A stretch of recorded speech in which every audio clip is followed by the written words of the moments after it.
Bonjour. Bonjour à toutes et à tous. Hello, everyone. Bonjour. Remember that this session is being live translated and that you can activate the translation by clicking on the icon at the bottom of the screen where you can choose your language. Vous pouvez activer la traduction en cliquant sur l'icône en bas d'écran et choisir votre langue. Also, remember to keep your mics muted at all times. And please feel free to introduce yourselves in the chat by writing your name and the name of your organization. We always love to hear about you. And so maybe we can wait a few seconds for some more people to join us. In the meantime, yes, you can introduce yourselves in the chat. And I think there's a lot of people joining, and I think we can start. So hello and welcome everybody on the 6th eMag on climate action in Africa. Today we're going to be talking about circular economy and waste management. I am Maria Lucini. I work for the events department here at Climate Chance. And for those of you who do not know us, Climate Chance is an international organization that was funded in 2015 that aims to bring together all the non-state actors recognized by the UN, the 9 groups of actors that you already know, local authorities, business and industry, especially NGOs. Most of you are members of NGOs. And our 3 main missions are sharing information, which we do through our action portal. We also analyze climate action through our wonderful observatory. And thirdly, we bring together climate and biodiversity actors. And until July, we'll be having these eMags, these monthly sessions to talk about climate action in Africa.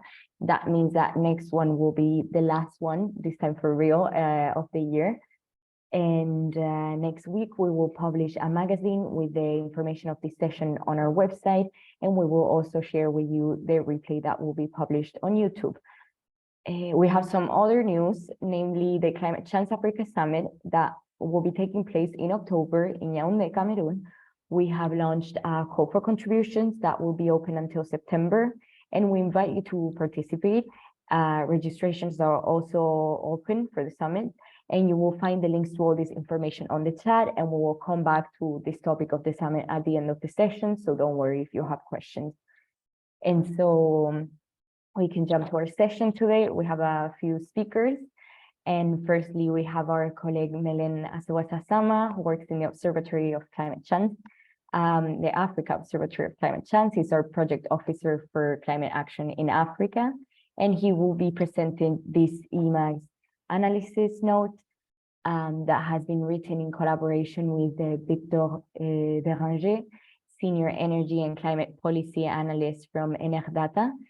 And the title of this note is, in Africa, greenhouse gas emissions linked to the waste sector are increasing despite the efforts of stakeholders. And well, Victor and Mélaine will be presenting this first part together. And then we will have the special news segments by our partners from Afrik 21. For this eMag, for the 6th eMag, we welcome Ines Magoum, journalist with Afrik 21, who will present to us some key events that are taking place internationally and at an African level on the issues of circular economy and waste management. Hello, Ines. And afterwards, we'll have a panel to discuss around what role can industry actors play in establishing sustainable and inclusive circular economy models on the African continent, a very, very relevant topic. And for that, we will firstly have Rosanne Tanoe, who is the Executive Director of Magetri Côte d'Ivoire, whose project consists mainly, although they have numerous and wonderful initiatives on educating people, especially children, about selective sorting. And they also support the ecological transition of local areas, like towards inclusive circular economy models and new jobs as well. Then we will have Abdoulaye Guire, Head of Continuing Education and Incubation, Ecole, from l'École nationale de formation agricole, who will present the climaton of the Vivre project from the FAO. And it's a methodology that involves city stakeholders and students to encourage them to develop sustainable waste management solutions. And finally, we'll have Éric Amoussou, who is a senior environmentalist from the West African Development Bank. And he forms part of the climate finance department. And he will be talking about the commitments of the West African Development Bank for circular economy. So he will present the regional waste management project. And so with this wonderful panel, wonderful speakers, we can start the session right here and dive right into it with Mélaine and Victor. You have the floor. Merci, Maria. Bonjour. Thank you, Maria. Thank you, everyone. Delighted to be here with you again today. I'm Mélaine Assè Wassa. I'm in charge of the climate projects at Climate Change and the Observatory, and I want to present to you a study and analysis with Victor Bérenger. I'm going to be presenting this new project. So quickly to give you the context and to set the issue, when we talk about waste management on the African continent, we often focus on the sanitation aspects, but we tend to forget that the wastes also contribute to greenhouse gas emissions. So in this respect, we have decided to focus a bit more on this topic, which is just as important in that waste contributes to the global warming as well. Before we come back to the issue of the greenhouse gas emission, the waste issue on the African continent is a huge challenge in that beside the fact that there is a strong framework with some strong regional policies, such as the agenda of the African Union in relation to waste management. We have also sub-regional, like the Ecole program. We also have national strategies to control waste management. So despite these policies and despite the international commitments, we have come to realize that the waste management is actually increasing. For example, in 2016, we realized that sub-Saharan part of Africa produced 514 million of domestic product waste, and this figure could actually reach probably 174, could reach 244 million tons in 2025. And 20% of the waste actually are recyclable, but in reality, we only recycle 4 or 5% of the waste, which explains that for the landfills, these type of domestic waste will continue to add on to the landfills. And today in Africa, we have about 19 of the 50th largest landfills in the world are based in Africa, which of course is also generating greenhouse gas emissions, such as Victor is going to present to us now.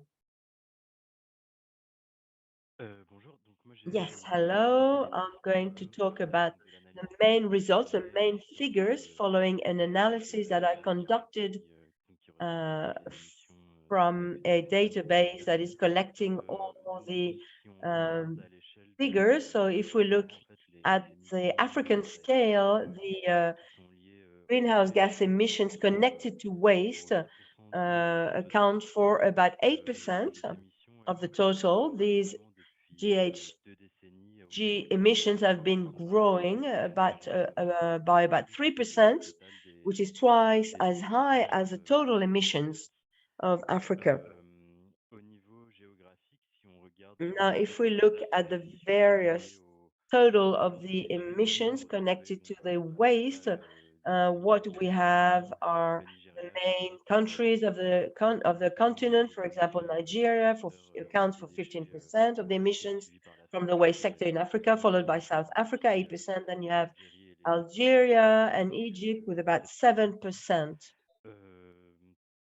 Si on décale le point de vue et qu'on regarde par pays, now, if we look per country, if we look at the total emission per country, we have about 12 or 12 countries for which the waste sector accounts for more than 10% of their total emissions, including the Democratic Republic of Congo, or Morocco with 19%, for example. Now, in terms of the making or the components, we have mainly methanes, about 90-some%, and also azotes, about 5%. And the part connected to CO2 is actually quite small. Now, if we look at the gas emissions again, connected to the waste sector, this is mainly due to the water treatment and the discharge, up to about 65%, and 35% to the solid waste disposal. But this is a growing figure, which is growing by 5% since the year 2000. Thank you, Victor. Now, in this analysis, we came to realize that beside those gas emissions, most of the initiatives in line with waste management most of those actions were carried out by local actors. You will hear about the various initiatives, various programs, and we will present to you those initiatives, and the people afterwards also will tell us more about it. But two things to remember here. Municipalities, local authorities really struggle to manage the waste on their own. There's a real financial issue in that the waste management absorbs a large number of the budget. When you know the reality of the budgets in Africa, it makes things difficult. So the solution that has been found is to have partnership with private companies to take care of the waste management. Unfortunately, these partnerships do not always give the expected results. Sometimes, like in Morocco, for example, or in Gabon.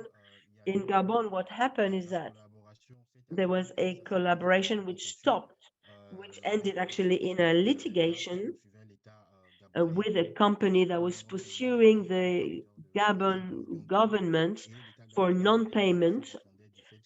And also the government was saying that the company, the private company, was not fulfilling its specifications. So this is a mixed feeling, if you like, regarding the outcome of such collaboration with private companies. However, the positive point is that, I don't know if it's a positive point, but it's interesting to mention this, is that the local actors are really on the forefront, on the front line in Africa. For example, we have a cooperative environmental Ecole in Cameroon, which has implemented a pre-waste collection program with about 19 tons of waste that have been collected each month and sorted for definite elimination. And the other part is sometimes used for biogas.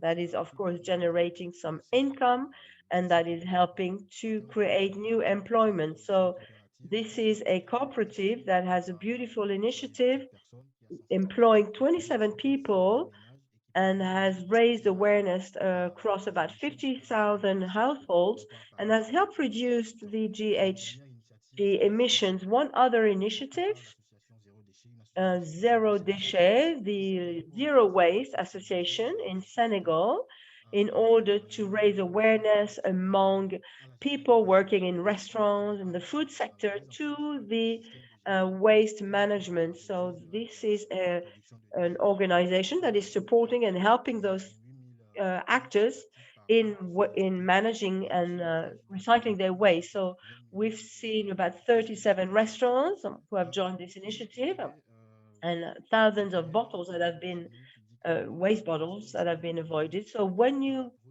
walk in the bush, you have to know either how to run or which trees are which. So when you are chased, but when you are facing such a huge challenge, then of course you need to have the appropriate means to face the challenges. In Africa, public and private stakeholders must release the financial, the technical means in order to meet up or to take up this challenge.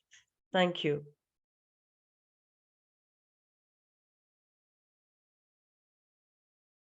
Thank you, Mélaine and Victor, for presenting this note and for introducing the topics for today. If anyone has questions for any of them, please do not hesitate to write them in the chat, as we will have a Q&A session at the end, so you'll have the opportunity to resolve all your doubts. And now we're gonna jump to our little news segment with our partners from Afrik 21. Bonjour Ines, pouvez-vous nous dire quelle est la place de cette question de So l'économie? hello Ines, could you tell us what is the place of waste management and what are the ongoing initiatives and actions in Africa? So hello again everyone. Sorry again because I have a bad connection.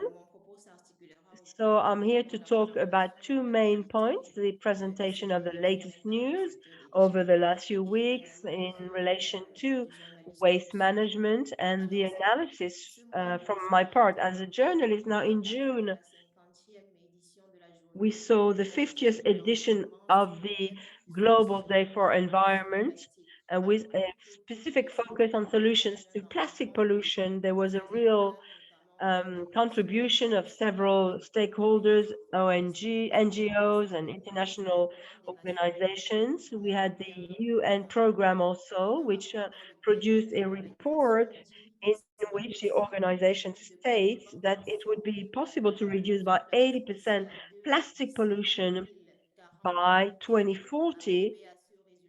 And in order to get to this result, we should indeed implement various strategies, indeed reducing the use of plastic and intensifying the recycling and the intensification of recycling.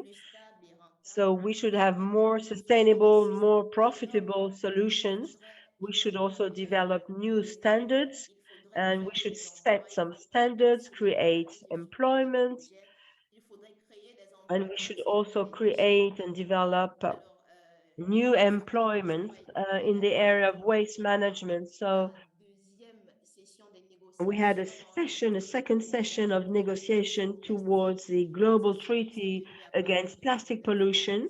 This was a session that took place at the end of May, beginning of June, with about 75 countries present. During the negotiation, it was mentioned a strategy in order to adopt this treaty and to reach the target of this treaty in 2024. 3 more sessions are planned, one in 23 and 2 more in 24.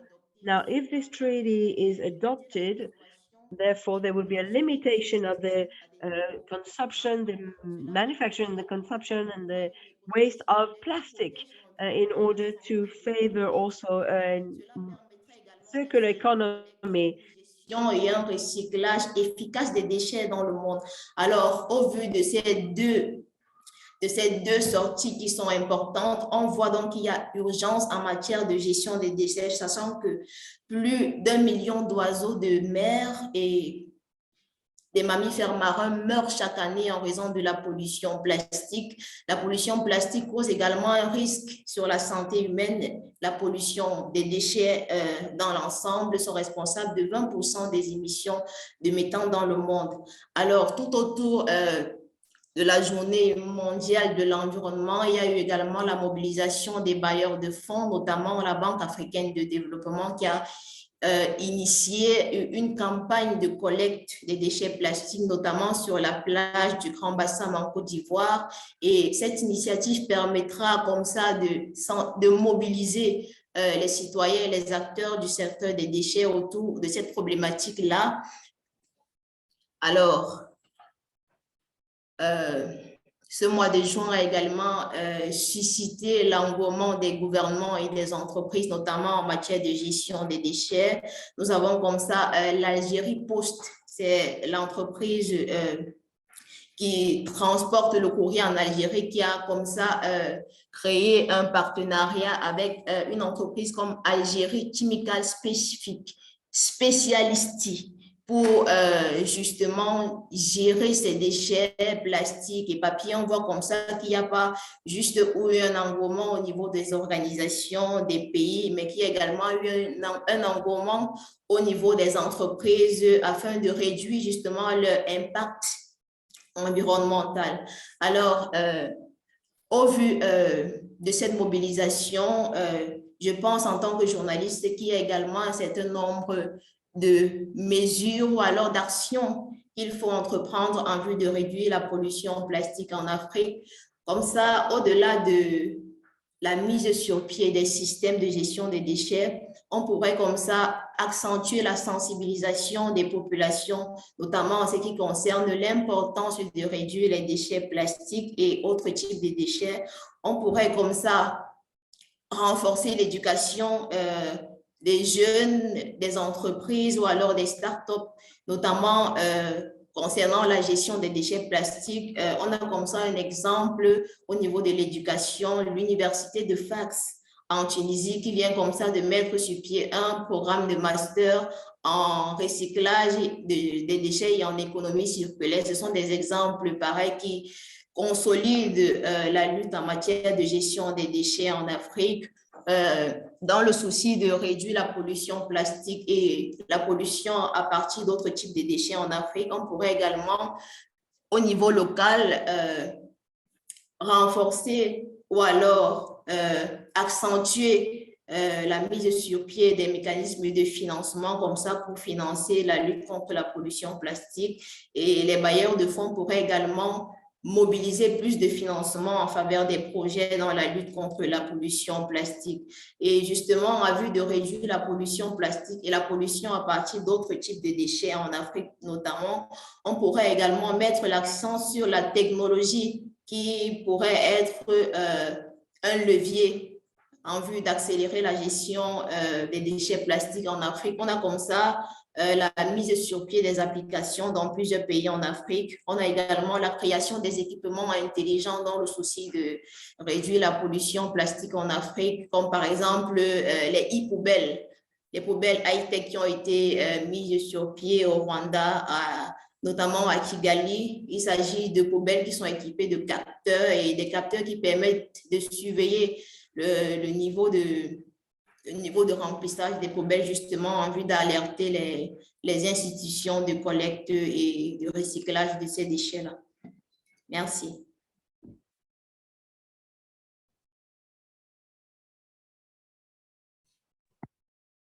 Merci Rosanne. Je suis désolée, il y a eu un petit problème pendant que vous parliez que notre traductrice est partie, mais pour tous les francophones, en tout cas, tout le monde a bien pu suivre. Donc on est juste en train de régler ça en parallèle. Normalement, je pense que ça devrait être bon. Hop. Voilà, normalement c'est bon pour la traduction. Je reprends. Voilà, donc merci beaucoup du coup pour ce super décryptage des actualités dans le secteur de l'économie circulaire et sur les déchets notamment et tous ces nouveaux traités internationaux sur la pollution plastique. Donc je pense qu'on a bien pu voir à quel point ce secteur est dynamique, ça bouge et à quel point aussi peut-être ça nécessite de bouger encore plus. Donc merci d'avoir nous avoir bien éclairé sur ces premières problématiques. Et merci aussi à Mélaine et de l'Observatoire Climate Change Afrique et aussi à Victor d'Enerdata pour ces quelques mots introductifs. Vous avez aussi permis de poser un peu les enjeux qui vont nous permettre maintenant d'aborder un peu les aspects terrain de cette affaire. Donc, merci à tous nos premiers intervenants. Donc, maintenant, du coup, on va passer au deuxième segment de cet eMag, qui est le panel.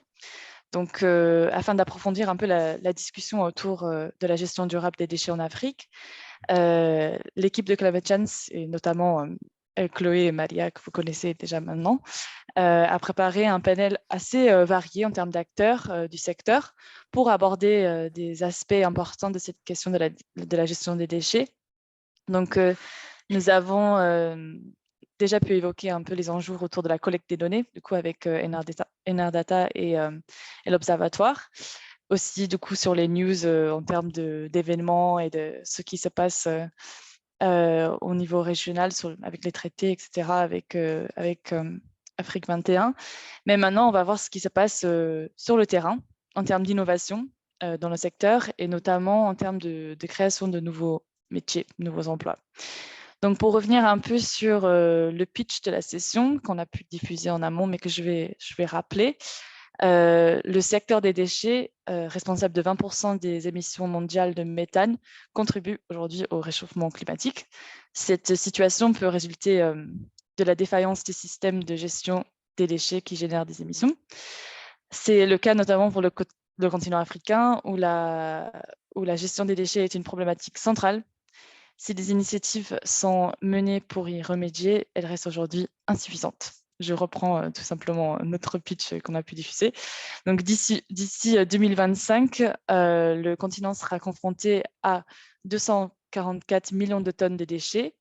Et cela soulève de nombreux défis pour le continent en termes de collecte, d'élimination, de recyclage ou encore de financement du traitement des déchets. Donc, quel rôle, tout ça nous amène à la problématique de cette session d'aujourd'hui, qui est quel rôle peuvent jouer les acteurs du secteur dans la mise en place de modèles d'économie circulaire durable et inclusif sur le continent africain. Et pour démarrer du coup ce panel, je vais commencer tout d'abord par donner la parole à une porteuse de projet, une actrice du terrain, qui est Rosanne Tanoe. Donc, on a repéré du coup l'initiative qui s'appelle Moi je trie à travers la cartographie de l'action de Climate Change. Et du coup, l'association Moi je trie, c'est une association qui travaille sur l'éducation au tri sélectif et l'accompagnement de transition écologique des territoires vers des modèles d'économie circulaire inclusive. Et on est très ravis du coup d'avoir Rosanne Tanoe avec nous aujourd'hui, qui est la directrice exécutive de cette initiative-là. Et donc je vois que vous êtes bien là avec nous. Et du coup, je vais commencer tout d'abord par vous donner la parole et vous demander du coup de répondre à 2 questions. Peut-être je commence par je pose la première question. Vous pouvez prendre votre temps pour répondre, prendre 5 minutes peut-être pour répondre avec votre PowerPoint en illustration. Et après, on reprendra pour la deuxième question. Mais du coup, dans un premier temps, nous aimerions vous entendre parler un peu de votre expérience avec les biodéchets dans le cadre de votre travail au sein des écoles, des établissements scolaires en Côte d'Ivoire. Donc peut-être pour formuler mieux, je peux lire ma question, c'est peut-être plus simple. Dans le projet en Côte d'Ivoire, vous travaillez principalement avec des biodéchets. Pourriez-vous nous dire en quelques mots votre expérience du coup avec les biodéchets et ce notamment dans les écoles? Je vous donne du coup la parole, Rosanne, pendant 5 minutes. Vous pouvez aussi diffuser en même temps votre Merci beaucoup, PowerPoint. Eva. Du coup, Rosanne Tanoe, merci à Climate Change, Enerdata et l'ensemble des participants à ce panel. Moi, je trie, nous sommes une ONG en effet, nous ne travaillons pas que sur le biodéchet. Du coup, permettez-moi de partager mon écran, présenter un peu moi, je trie tout ce qu'on fait avant de répondre en fait à votre question.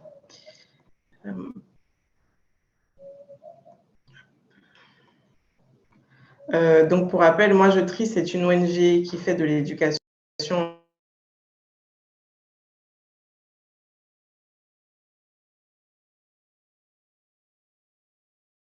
Attention, Rosanne, le micro est coupé. Faut juste réactiver. Et ça vient tout juste de couper, ne vous inquiétez pas. Voilà. Ok, je sais pas, désolée, c'est les aléas du direct. J'arrive plus à partager par contre.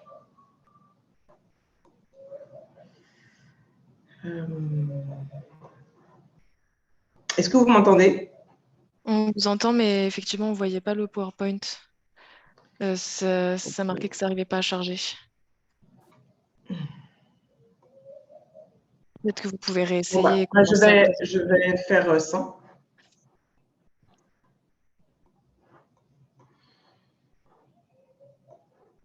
Vous pouvez commencer la présentation et on essaie de le faire de notre côté. Speaking. Sorry about this. I got kicked out of the meeting and I was waiting for someone to reassign me. Okay, so this is the next speaker, Rosanne. We are a international NGO. We started in Togo through various initiatives in schools. In 2020, Moi Je Trie, so I'm sorting, I'm recycling, or I'm sorting is the name of the organization. We have an organization in Togo, in the Ivory Coast, depending mainly on France, and we are deploying different programs in different countries, depending on the needs of the various regions. In the Ivory Coast, we have two types of programs that have been implemented. We are working with recyclable and non-recyclable waste. For recyclable waste, we have the bio-waste. We have a process of upgrading the organic waste, and now for recyclable waste, we have a different program which we have implemented in the various schools with whom we're working. And the children from the age of 0 to 18 can bring back to the school any plastic, paper waste in order to place them in the various containers which we have placed in the schools. Those waste will be collected once a week by our officers and are used in the various circuits to generate a positive impact in the environment where the pupils or children are living. So we are collecting the waste, we are selling them to recycling plants in Ivory Coast. And the amount that will be collected, the money that we will generate from this will be used for other projects. So the Moi Je Trie organization is working with other social projects, for example, developing bathrooms, toilets to buy various materials like chalk. And we are working also in partnership with other companies, and we will be building new classrooms. So all of this is made with a dimension to help the children and the students and the teachers to really learn to recycle waste, so they would not throw their waste everywhere in the courtyard, but also to show the children and the adults that waste can have a positive impact through selling waste or through the other products, the derived products. For example, in the Ivory Coast, we have companies that will transform the waste by transforming some of the waste into paper, etc., or into kitchen tools, for example. So paper can be used in a different process in order to have pencils. Here in Ivory Coast, we also have plants that can transform waste into some tools. So with this program, we have a partnership with a company from the Ivory Coast that is doing waste upgrading. So this is implemented in some school building facilities that already have canteens for the children. And we teach them how to do compost through various types of equipment. This compost would help to develop some gardens that both the teachers and the pupils, the children, will take care of. And we are producing biogas within those biodigesters, we call them. And we have adapted cooker, which are also adapted to biogas in order to prepare the meal for the children. So this is a whole program, holistic program that has been implemented in schools in poor areas and we have infrastructures who are not necessarily able to get their own provisions. So we also have other programs which are valorizing the waste and that are also addressing the topic that the journalist from Afrik 21, to Ines, yes, Ines was her name. So she talked about that. So Ines was mentioning this issue as well. So we are really bringing awareness to citizens. We are raising awareness regarding the behavior, human behavior, that can have a direct impact on an ecosystem, which is very fragile. In 2050, there will be more plastic waste than fish in the ocean. So we're trying to explain to our partners that any waste, plastic waste that is thrown away, it will always end up in the ocean. Once the fish has swallowed the plastic bag, the plastic waste, it will end up in our plates. So I think I will stop for now. But for example, we have another program also that helps to raise awareness about water risk because of plastic pollution, for example. Thank you, Rosanne, for this first presentation. That was very interesting and very rich because you addressed this issue. It would be good now to take it a bit further to know a bit more about the new activities, the new employments that can generate an impact in a circular economy. And if you could maybe share some of your experiences regarding the training, what is the role maybe of women mainly in these new activities, especially with regards to waste management? You have about 3-4 minutes left. So in this sector of waste management, which was predominantly a male sector, it's very cultural. That's not a debate at the moment, but at our organization, the Moi Je Trie, we have decided to include women in some of the businesses, some of the activities of the circular economy. Before, the positions of the women were not valorizing. So we have a program now to include women, to train the women in the various regions where we are.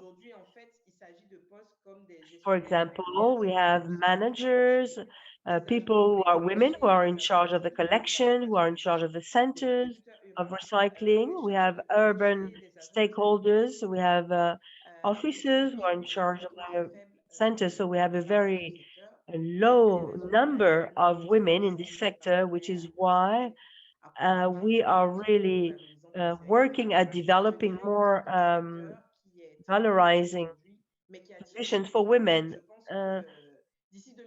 I think by 2025, we will have more women working in this business. We need to have several programs. I'm trying to do my part, but it's not enough. All the stakeholders in Ivory Coast, in the Africa in general, and in the world, we must all give women the opportunity to get involved in this sector of activity. Thank you for commenting on this particular aspect. Thank you for your presentation. If you have any question, this is a good time to do so. You can post your question via the chat box, but maybe we can start answering a number of questions and we can come back to more questions at the end if that's okay with you. Yes, very good. Thank you. Let's move on now to our next panelist. We've just seen a beautiful example of what has been done and how this can be used to help with all the sector of waste management. Now, are we, okay, let's turn to our next speaker and let's see if we have other initiatives and other other spaces where a reflection would be encouraged around the issue of circular economy in Africa. Okay, which now takes us to our next speaker, Mr. Abdoulaye Guire, who is here with us.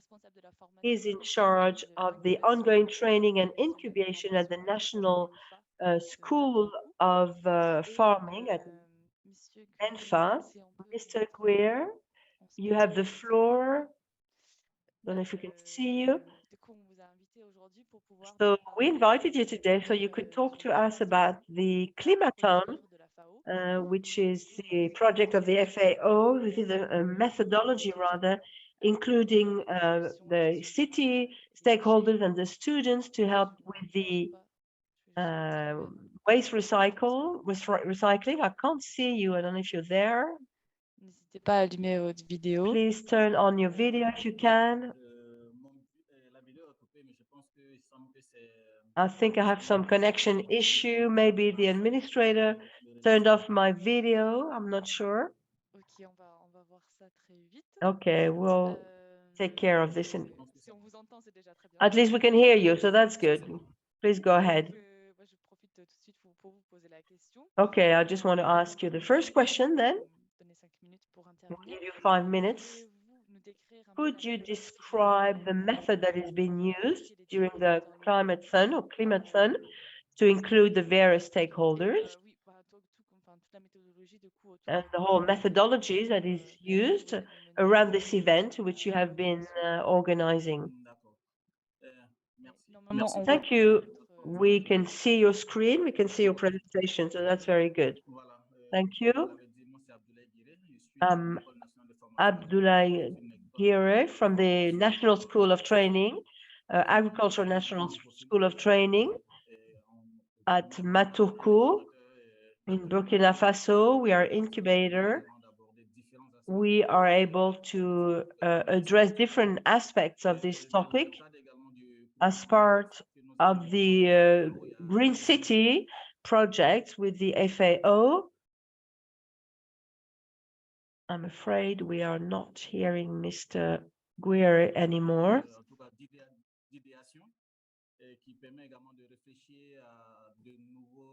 We are looking at new solutions to meet new challenges.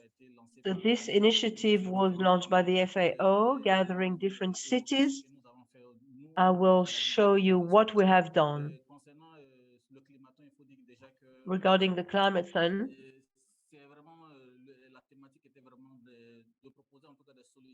we wanted to propose some solutions as part of the environmental management, climatic and environmental management. In order to do this, we asked the students of the city of Bobo Dioulasso to come up with some suggestions and to gather a number of students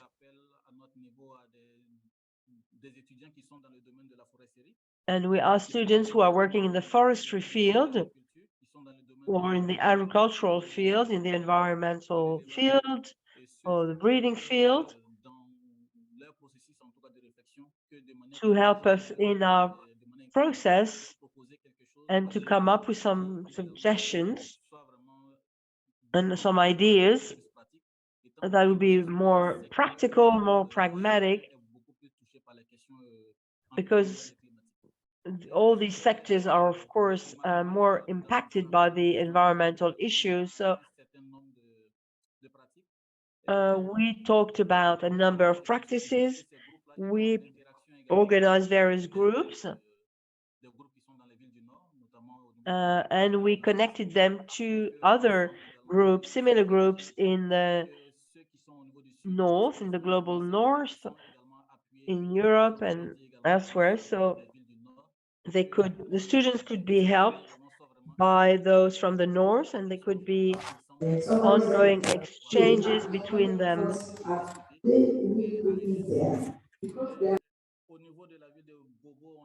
Now, regarding the city of Bobo, we had 5 groups of 3 people, 3 students each with different profiles, as I was saying earlier on, and we asked them to take on 3 activities. qu'on voit pas les slides, excuse-moi. Oui, j'ai pas introduit des slides sur les différentes activités préliminaires, mais il y a des slides qui vont venir par la suite. Okay, I'm going to show the slides in a moment, says the speaker. Okay, we have three main activities. We had three main activities.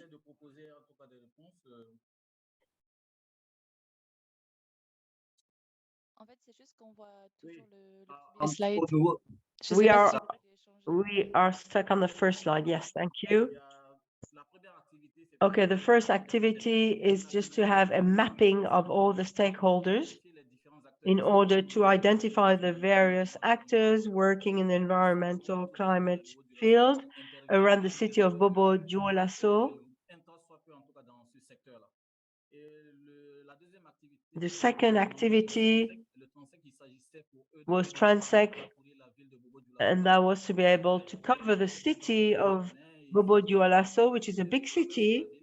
Those they had to cross the city and to identify the various climate and environmental issues impacting the city, and for which they may like to see some actions taken or some programs. And the third activity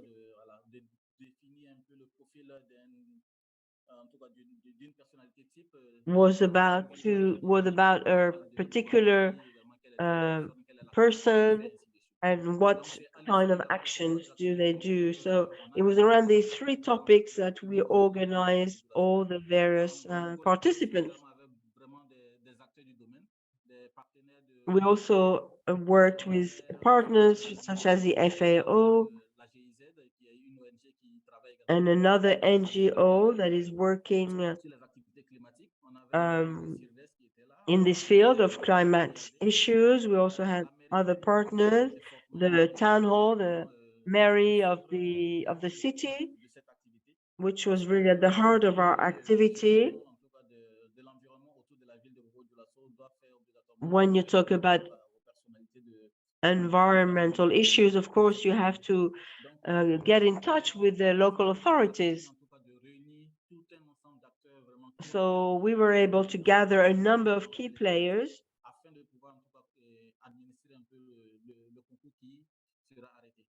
in order to develop our program. Now, following the three activities, the proposal, the suggestions, and the challenges were reported back to the city.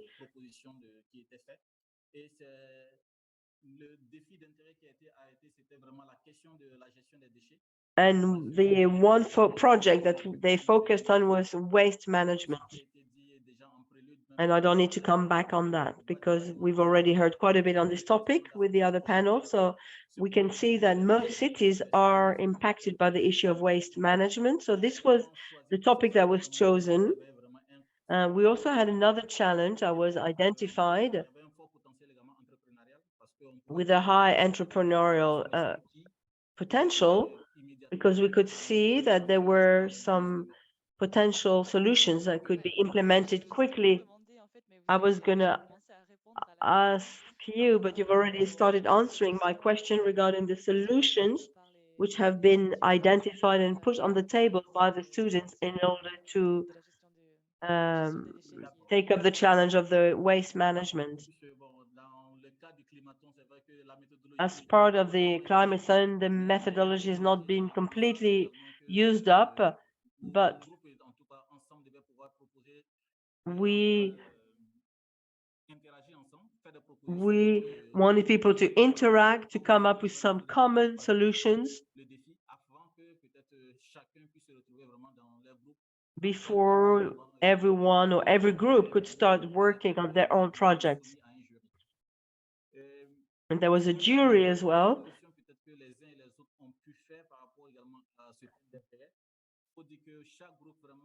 So each group came up with some suggestions which could bring solutions to the issue of waste management. The first group proposed to turn the plastic waste into building construction materials of good quality for the benefit of the populations by using plastic with sand. So these are new types of initiatives that we are seeing. So this group came up with this option of using the plastic waste. Second group also proposed to turn the plastic waste into a form of a compost wall. Burkina Faso has a very poor soil. So the demand for organic material is very high. So this group proposed to turn the plastic waste into some organic material. Then the third group proposed the design and the development of a treatment center for upgrading the waste and turning the plastic material into some bags or some other products or objects of public interest. So not only could they generate some income, but they could also help reduce the waste. The fourth group also came up with an idea, suggestion for making coal, ecological or organic coal, by using biodegradable material.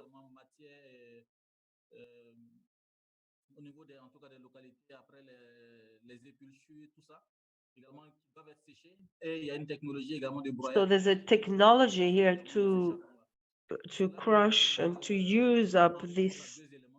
So this is to meet two types of challenges. First of all, waste management for the household, but also the environmental issue. We are in a Sahel, in a desert area, and people could use this for wood fires.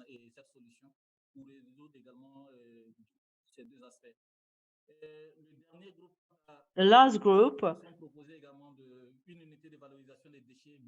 worked on a municipal unit for upgrading or recycling waste,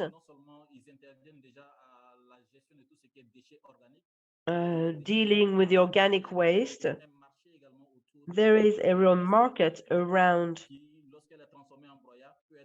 plastic. Once it is crushed, it can be commercialized with other countries, border countries, or even turn this into some form of compost. And then turn this plastic material into other products.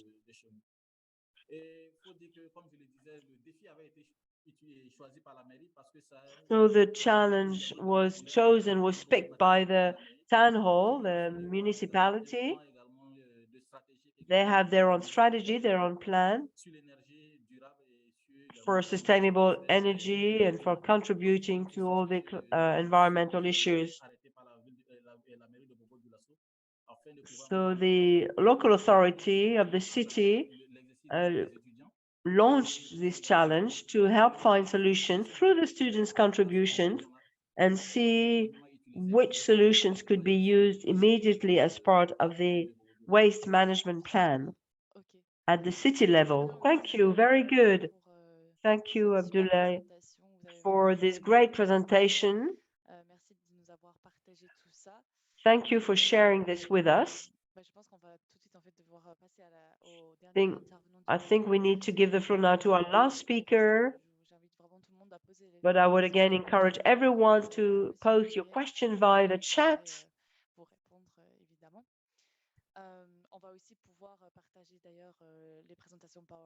We will also, of course, share the PowerPoint presentations with you afterwards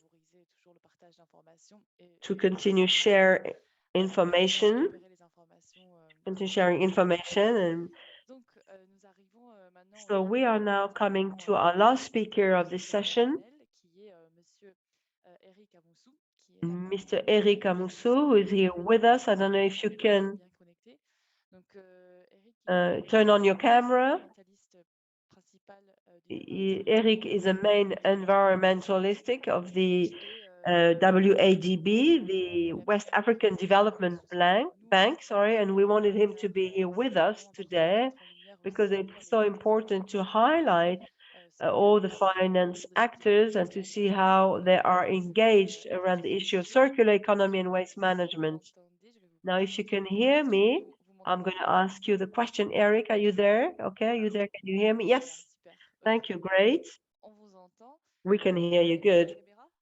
Can you turn on your camera? Sure. I think so. Let me just add you. Okay, wonderful. Firstly, which mechanisms have been implemented by the WADB as part of the waste management program implemented by the West African Development Bank? I'm asking the two questions at once. Second question is with regards to this topic. Could you present a practical case from Togo? You have about 10 minutes to answer this question, and then we will have a Q&A session with our audience. Okay. I do have a presentation. I don't know if you can see my screen. Yes, we can see you. Good, thank you.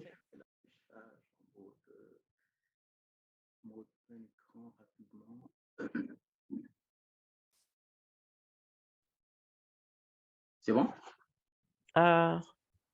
Yeah.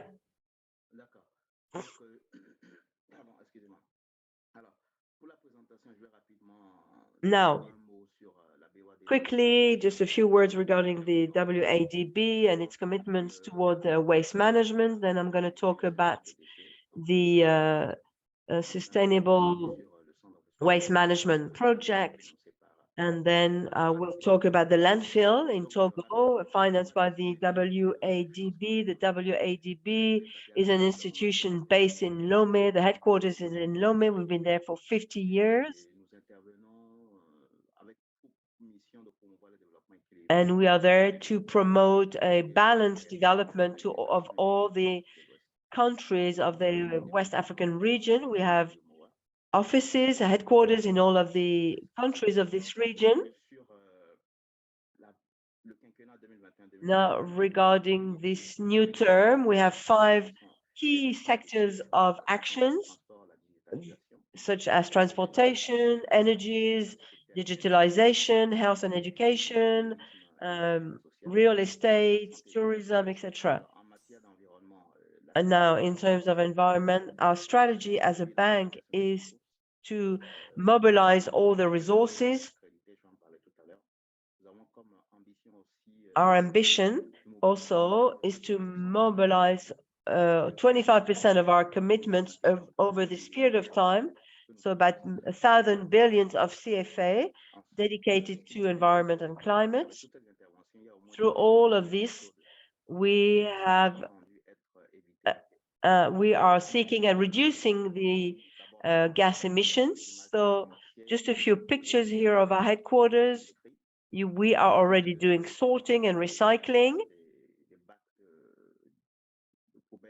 You see the various containers which we have in the corridors, in the office places.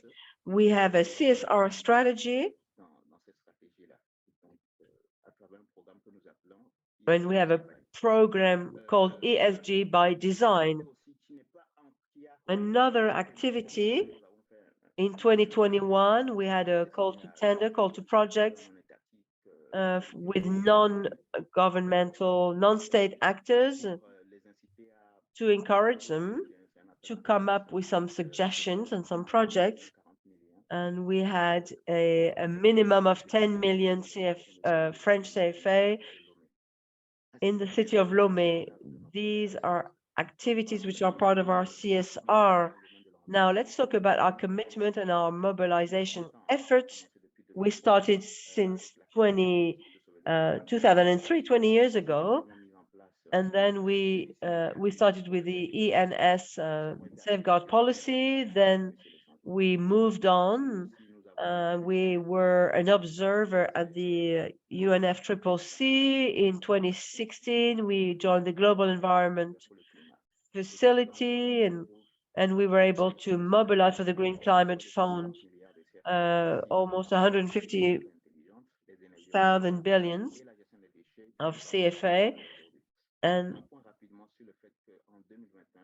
150 billions rather. So in 2021, we had the bond awards. We got the bond awards winner. We were the bond awards winner for 2021 in terms of environmental finance. We got the first prize. So let's talk about this regional project for waste management. We want to develop all the relevant infrastructures for valorizing and recycling the waste. We have waste centers, recycling centers in the various municipalities. You also have stores which are secured to store and stock the waste. And also you have the whole training aspect and raising awareness and supporting actors through techniques and finances from the households all the way to the larger organizations. As I was saying, this is covering 6 countries of the West African region, so Lomé, Ouaga, Bamako, and Dakar, and others. We have 5 aspects to this project. We are replacing, we are working at the regional level, then we are working at the national level of the waste management. And finally, we are also developing and building infrastructures to do the sorting and the recycling of solid waste. So in terms of global cost, 145 million US dollars, 15 millions are financed by the FEM.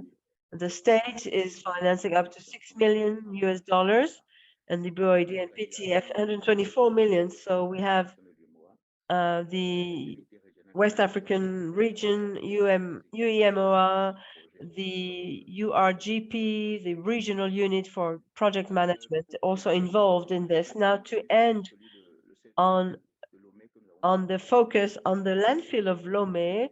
This is a technical landfill situated about 20 kilometers from the capital, a surface of about 194 hectares, welcoming about 300,000 tons of waste per year over a minimum period time of 20 years in order to improve the urban sanitation for about 25% of the population and to avoid up to 50,000 tons of CO2 per year, the emission of up to 50,000 tons of CO2 per year. And also there is a place that enables us to produce gas. So this is a photo of the site after the vegetalization. This is what we are working on at the moment. In Lomé, I'm going to end here by launching just an invitation to an event which we are launching and organizing on the 30th of June of this year. This is about the waste to energy, the use of waste for energy. This is a study that was carried out recently that will be shared. You can visit our website, boadevents.org, and take part in this event. I hope I was able to conclude within the 10 minutes that I had. Yes, you did very well. Thank you very much. Thank you, Éric. Thank you to all of our panelists. We have come to the end of this part of the eMag. Now we are going to be able to conclude the presentation part, and now we will have a short time of Q&A. Many questions were posted via the chat box. Please stay online. We will be able now to ask our speakers these questions directly. And I want to give the floor back to Chloé. She will handle this part of the meeting now, the Q&A session.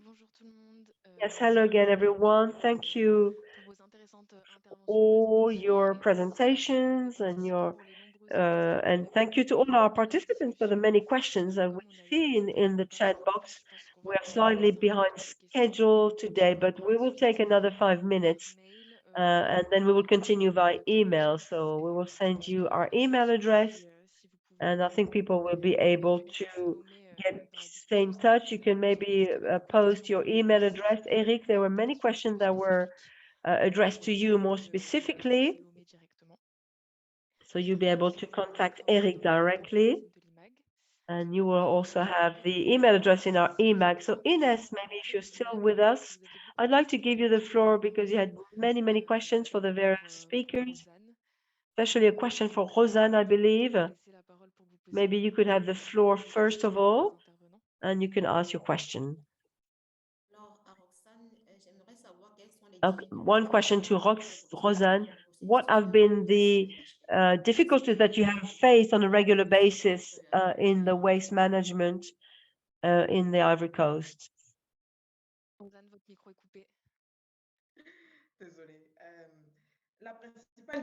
The main difficulty that we have been facing here in the Ivory Coast has been the relationship with the public actors. When it comes to administration, things take a long time. At Moisetree, our actions are planned ahead. Unfortunately, le dossier, mais on I was a not able to present all of this, but we do have a deployment plan which requires involvement of all of the stakeholders on a given territory. For example, when you go to a place like Lomé, we have to work in partnership with the town, with a city, with a program of youth insertion. Until we manage to have all of these stakeholders, it will be difficult for us to move forward. That's the main difficulty. Once we have the approval, the written approval of the local authorities, of course, it's a lot easier for us to move ahead. Our activities are mainly based in Togo and the Ivory Coast, especially in Abidjan, but the goal would be to multiply our activities everywhere in the rest of the territory in the Ivory Coast. Thank you, Rosanne. Thank you for your question. I have a question for Mr. Amoussou. Yes, please go ahead. Ask your question, please. I don't think we can hear you. I think the question was regarding the access to finances of the WADB outside of the call to projects. I don't know if you have any elements for us, Mr. Éric Amoussou. Yes. Now, usually, it's a matter of states implications and large companies. We start with 3 billion CFA. What we need to explain to people here is that we are a development bank. You have different levels. Then you have the commercial banks and local banks. So it's a whole structure, if you like, a whole architecture. So with the various governments and the various companies, the large companies, now what we could do with NGOs, civil society, and other stakeholders is through call to projects. When you have a project that is interesting, you can, of course, always send your request. We do have some funds, not a lot, but we have to, of course, study the case, study the project, and depending on the results of the analysis of the project, then we can decide how much funds we can release. Thank you, everyone, for your questions. As we have said, you will get a summary of everything that has been shared in this magazine. You will get this next week. Do not hesitate to come back to us. I'm sorry we took so much time. We had some technical issues as well, and I think we've gone way over our time already. So we will come now with a group photo, and we will send you some information. So if you don't mind, please turn on your cameras so we can see all of your faces and we will take photos. Ines, we can't see you anymore.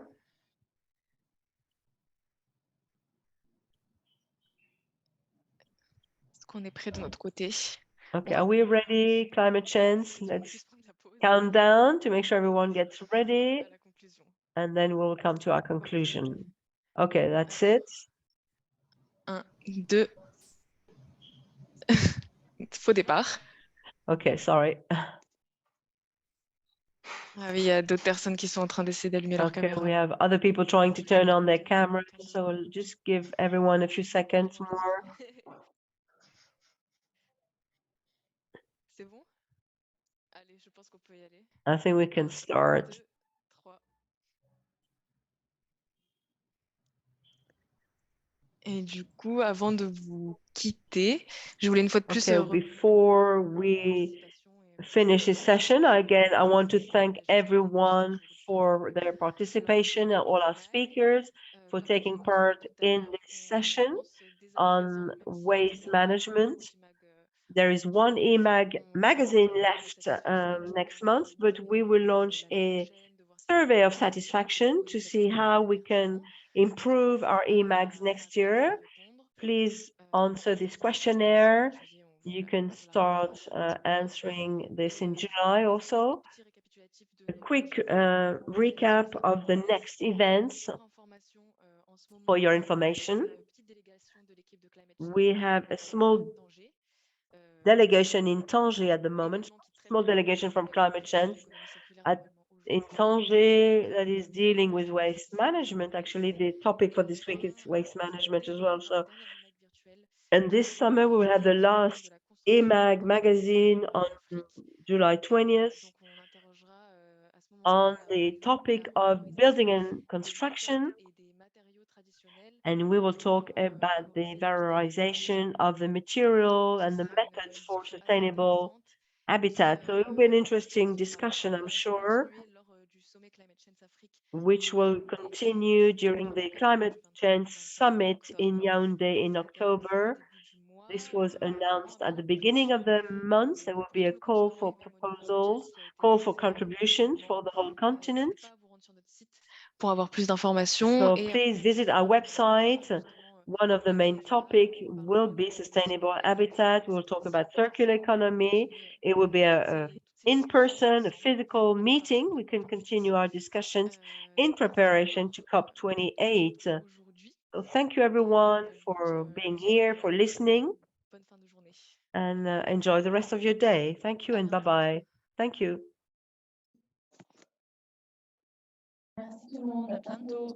Thank you. Bye-bye. Thank you, everyone. Thank you. Bye. Merci beaucoup. Bonne journée. Thank you. Have a nice day. Bye.